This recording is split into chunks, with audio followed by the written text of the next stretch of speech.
نظام امامت کے تین اہم نتیجے کہہ لیں یا تین اہم رکن ہیں. اگر وہ تین رکن حاصل ہوں تو یہ امامت کا نظام ہے، اگر نہیں ہے تو نہ، وہ امامت نہیں ہے، امامت کے مشابہ کوئی موازی چیز ہے. جس طرح قرآن کریم نے اللہ کے نظام کے تین ہی رکن بیان کیے ہیں. ایک، امن، انسان کو امن کی ضرورت ہے. امن دشمن سے، جنگوں سے، آفات سے، خطرات سے، وباؤں سے، بیماریوں سے، ہر چیز جہاں سے انسان کی حیات خطرے میں ہے اس سے انسان کو امن چاہیے. امن پہلی ذمہ داری ہے نظام کی، حاکم نظام کی. امنیت، امن مطلق. مومن امن سے ہی بنا ہے.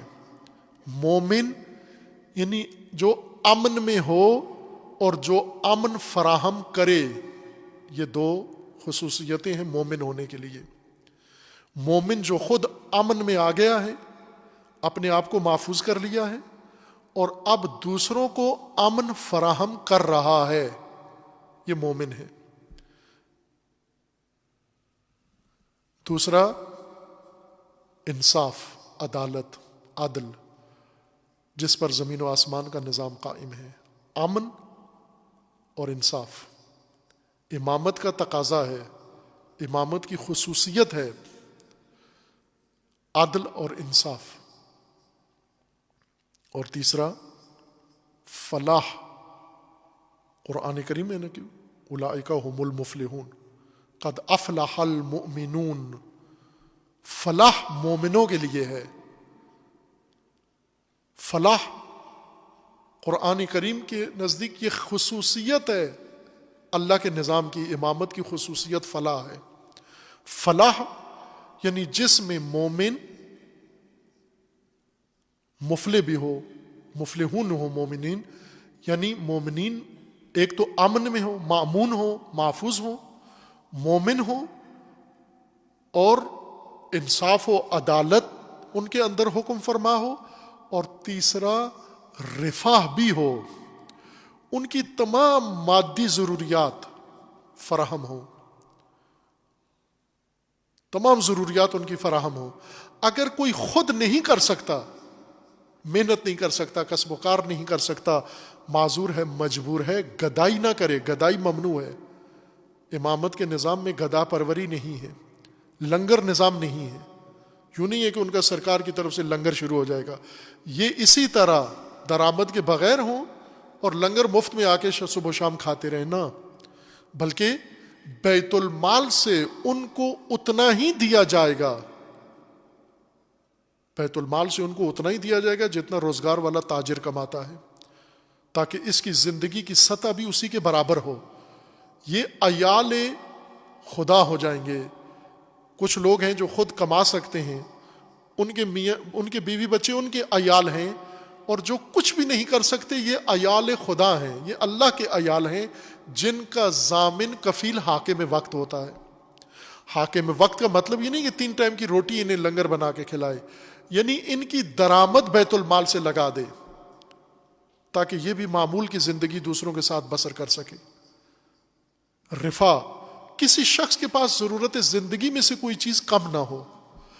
ایسا نہ ہو کہ کسی کے پاس گھر نہ ہو، ایسا نہ ہو کہ کسی کے پاس روٹی نہ ہو، ایسا نہ ہو کہ کسی کے پاس لباس نہ ہو، ایسا نہ ہو کہ اس کے پاس بچوں کی تعلیم کے لیے کوئی اہتمام نہ ہو. اگر کوئی اسلامی معاشرے میں اس طرح کی فیملی ہے تو اس کا مطلب ہے کہ اس معاشرے میں موجود نظام امامت نہیں ہے. اگر کہیں حاکم کا گھر بھرا ہوا ہے، حکمرانوں کا گھر بھرا ہوا ہے، افسروں کا گھر بھرا ہوا ہے، سرکاری اہلکاروں کا گھر بھرا ہوا ہے، اور عام لوگ ایک ٹائم کی روٹی سے بھی محروم ہیں، تو یہ امامت کا نظام نہیں ہے. عزیزان، امامت کے نظام میں وہ یتیم سارے امام کے عیال ہوتے ہیں. وہ اپنے بچوں کو اپنے ہاتھ سے نہیں کھلاتا، یتیموں کو اپنے ہاتھ سے کھلاتا ہے. اپنے بچوں کو نہیں کھلاتا اپنے ہاتھ سے. آپ نے نہیں سنا ہوگا تاریخ میں کہ ائمہ نے اپنے بچوں کو اپنے ہاتھ سے کھلایا ہے، لیکن یہ ملتا ہے کہ یتیموں کو اپنے ہاتھ سے کھلایا ہے، ناداروں کو اپنے ہاتھوں سے کھلایا ہے، اپنی آغوش میں بیماروں کا سر رکھ کر ان کی تیمارداری اور مرہم کی ہے انہوں نے، چونکہ اس کے عیال اس کے بیٹے نہیں ہوتے، اس کے عیال اس کی رعایا ہوتی ہے۔